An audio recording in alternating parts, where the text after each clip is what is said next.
আসলে আমি বয়সে ছোট, হয়তো দায়িত্বটা অনেক বড় চলে এসেছে। আমি এটা সবসময় ফিল করি যে আমার বয়স কম, অভিজ্ঞতা কম, জ্ঞান কম।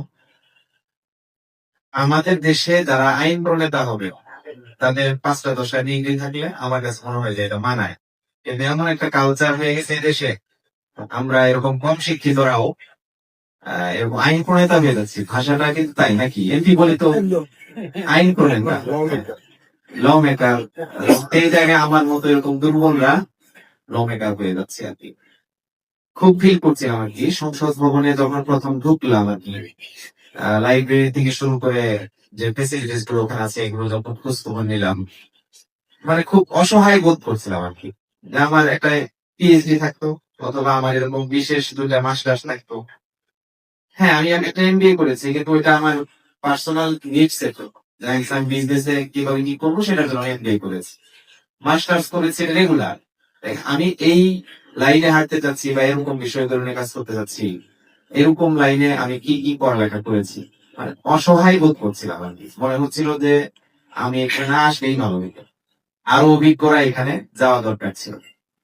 তো যাই হোক, আল্লাহর ইচ্ছা সবকিছু মিলিয়ে আমরা এইভাবেই বেড়ে উঠেছি, হয়ে উঠেছি। এখন আল্লাহর কাছে চাইছি যে আল্লাহ যেন আমাদেরকে শক্তি, সাহস, সক্ষমতা, জ্ঞান, গরিমা দান করেন। তবে বিশ্ব একটা বড় পরিবর্তনে এখন এগোচ্ছে। সেটা হচ্ছে যে একক ব্যক্তির, আমাদের যদি বারবার পরিচয় করে দিচ্ছে আপনারা যে আপনার কাছে দাবি, আমি এটাকে বিনয় করলাম। আমরা একটু সবাই একসাথে কাজগুলো করতে চাচ্ছি। আমাদের প্ল্যান যা আছে তাই এটা একক কোনো ব্যক্তির পক্ষে বাস্তবায়ন করা সম্ভব নয়। ইউনিভার্সালি এখন এরকম চলছে, কালেকটিভ কাজ, টিম ওয়ার্ক, এভাবেই চলছে আর কি বিশ্ব।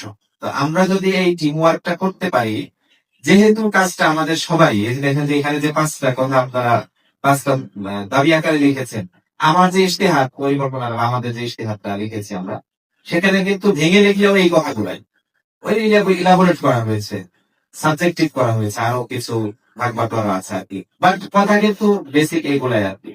তাহলে যেহেতু এই কথাগুলো আজকে এখানকার যারা আমলা, শেরপুরে বিভিন্ন জায়গা দফায় দপ্তরে কাজ করছেন, তাদেরও এই টাইপের দাবি। আপনারা যারা সিভিল সোসাইটির গুরুত্বপূর্ণ স্টেক, আপনাদেরও সেম দাবি। একজন কৃষক, মজুর, শ্রমিক, সবারই দাবি একটাই, শিক্ষকদেরও দাবি।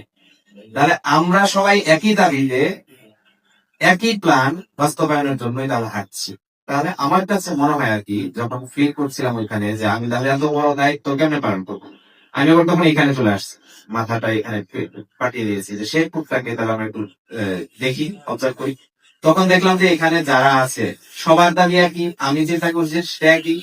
সুতরাং আমি অসহায়ত্ব ফিল করলেও কেন জানি মনে হলো যে আমি একটু নির্ভরতার জায়গা তৈরি হয়েছে বলে মনে হচ্ছে। তারা সবাই বা আপনারা আমরা সবাই মিলে একটা উদ্যোগকে সফল করার জন্য আমরা যেতে চাই। টার্ম সেটা আমার মতো করে হোক আর আপনার মতো করে হোক। আমি যেমন বলেছি যে আমি উন্নত, নিরাপদ, সমৃদ্ধ শেরপুর করতে চাই, এটা আপনার টার্ম অন্য হতে পারে, কিন্তু একই। যেহেতু একই চিন্তা, একই থিম, এই একই থিম বাস্তবায়নের জন্য আমরা ঐক্যবদ্ধ ভাবে হাঁটতে চাই। তো সেই জায়গায় এখানে বেসিক কথাগুলো চলে এসেছে যে সাংবাদিকরা হলেন জাতির বিবেক। তারা প্রত্যেকটা বিষয়ে ওয়াচ করেন এবং বিশ্লেষণ ধর্মী রিপোর্ট করে। যেটা শুধু একটা রিপোর্ট থাকে না, আমরা যদি একটু রিসার্চের ভাষায় বলি তাহলে একটা প্রপোজালও থাকে। দেখা যায় অনুসন্ধানী সাংবাদিকতা যেটা, সেখানে দেখা যাচ্ছে একটা প্রপোজালও থাকে, সে কি করবে কিছু গাইডলাইন এখানে দেওয়া থাকে। তো আমরা অনেক ক্ষেত্রে হয়তো প্রপোজালটা রিপোর্টে দেখতে পাই না, কিন্তু ওনার কাছে প্রপোজালটা আছে, ব্যক্তি যিনি সাংবাদিক প্রত্যেকের কাছে আছে। আমি আজকে আপনাদের কাছে এখানে এসে এটাই সহযোগিতা চাই যে আমাদের এই প্রপোজাল গুলো, এই প্রস্তাব গুলো, এখানকার অবজেক্টিভ গুলোকে ধরে আমরা একটু এগোতে চাই। এক্ষেত্রে আমরা সমন্বিত উদ্যোগে বিশেষ করে আপনাদের সহযোগিতা চাই, একবার দিলে বলি আর। এবং আশা করি যে আপনারা যেহেতু এত বড় প্ল্যান করতে পেরেছেন, তাহলে আপনাদের সহযোগিতাও এক্ষেত্রে সর্বোচ্চ থাকবে ইনশাআল্লাহ। অর্থাৎ প্রফেশনালি আপনারা সাংবাদিক হলেও নাগরিক হিসেবে শেরপুরের উন্নয়ন গুলো যেহেতু আপনার আমার সবার দাবি, এই দাবিকে বাস্তবায়নের লক্ষ্যে আমরা একসাথে কাজ করবো, এটাই আমার আকাঙ্ক্ষা।